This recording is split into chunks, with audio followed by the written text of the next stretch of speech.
so creating that first loop is the easy part. The trick is creating this other loop and getting it to sit up nice and tight next to our bead. So let's see how to do that. So there's a couple of ways, and this is I guess my favorite way to do it is if you have some big beads like this, just take your thumb and push it, make a bend right up against the beads. So that bend that we created down here, we're going to create it first on this other side of the beads. And now I'm going to create my loop on this wire going towards this stack of beads. It could be one bead or a stack of beads, whatever. The object is the same. So I'm going to just cut off my wire.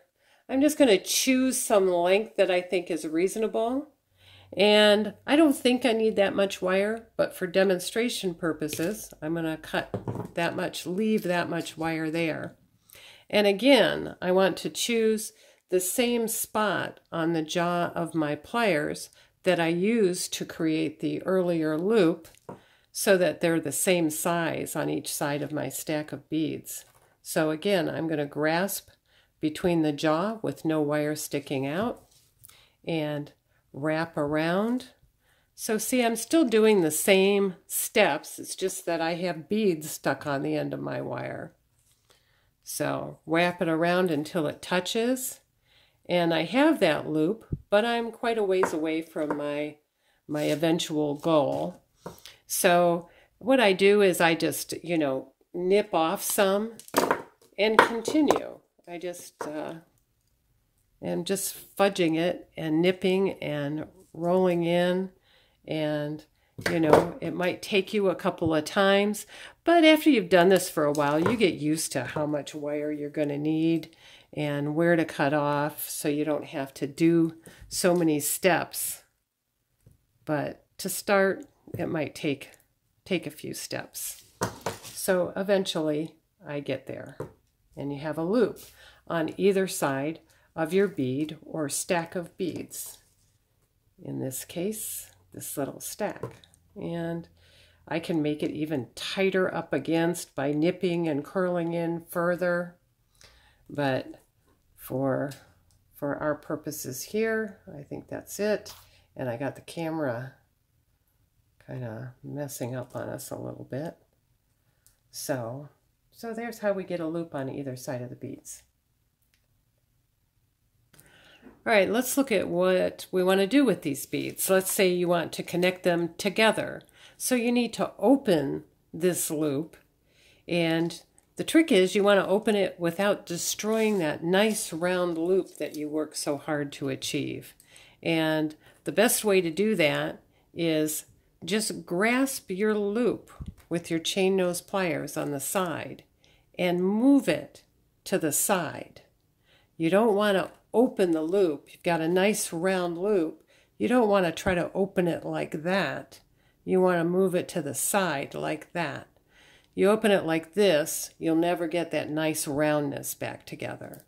So with your pliers, just open it to the side and connect whatever you want to connect there, and then move it back into place. And you have a nice connection. Now, a couple of points about this is you notice these loops are really large. There's a couple of things about them that make them too large. For one thing, the size of the wire. If I'm going to make a loop that large, I'm going to need some really thick wire. I'd want to see something like this maybe. So we had a loop like that. So this is a 14 gauge, 2 millimeter, actually it's a 12 gauge, sorry, it's 2 millimeters thick. So maybe a 16 gauge, I would go as thick to there, which is about 1.2 millimeters thick. Doesn't seem like a big difference, but it is when you're working with small jewelry pieces. So I don't want to have a really big loop with thin wire, because the more space you have, the less dense the work is, and it's going to make it more likely to come apart. So especially in doing open loops, you want to make sure they're going to be secure, because there's not really anything there to hold them together except the tightness of the work itself. So that is one consideration. Also, aesthetically, you might want to consider the size of your loops. You want them to match the sides of the beads you're putting them near. Otherwise, you have work that's like nothing but big loops with little teeny beads in there, or vice versa, a really teeny loop with great big beads. So you just kind of want to make that work together based on your own sense of aesthetics. But you want to be able to choose that. So I choose that a lot using this 6-step plier. You notice I kept using this jaw on all sides of these beads. So I used one step. So I always know, even tomorrow, a week later, I can come back to this. And I know if we work on this step, I'm going to achieve that size loop.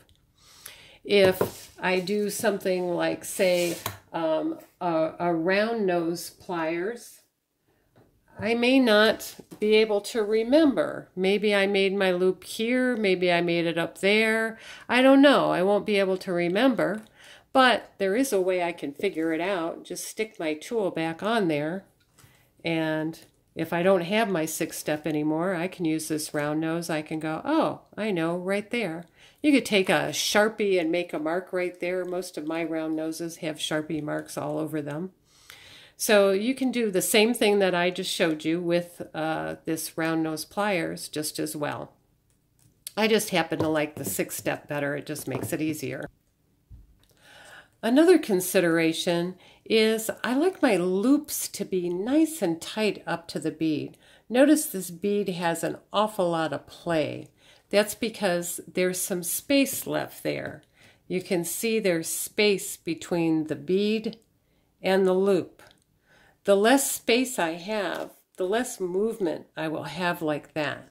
You have movement like that, it just seems like the work is just kind of sloppy and not really put together.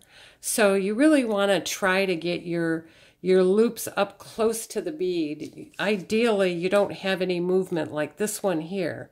I can't move that up and down. I've got loops sitting right up next to that bead and it isn't going anywhere. So the only thing that this needs now is the proper size loops to match the bead and tight up close to there, and it will start turning into a gorgeous little piece.